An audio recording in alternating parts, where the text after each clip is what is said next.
In the playoffs, when you look at the teams the 49ers are going to face specifically later on, all the teams have really good defensive lines, top level defensive lines. The Eagles might have the best, if not for the 49ers. They might have the best or second best defensive line in the NFL, with especially after adding Robert Quinn. Cowboys have probably the runner up right now for Defensive Player of the Year in Micah Parsons. They've also got some key rotational pieces. DeMarcus Lawrence is still there. Dorrance Armstrong has nearly 10 sacks on the year, I believe. They've got good pieces there. And Minnesota has a strong defensive line, too. Zadarius Smith has had a resurgence there. You've got two strong defensive tackles, and I believe Michael Pierce and Dalvin Tomlinson. You've still got pieces there in Danielle Hunter. It's three good defensive lines, and that's just the top three seeds.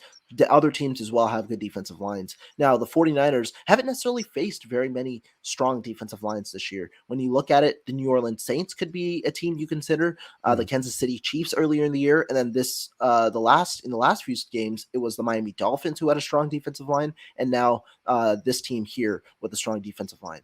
In those games, apart from the Dolphins game, the 49ers haven't run the football that well.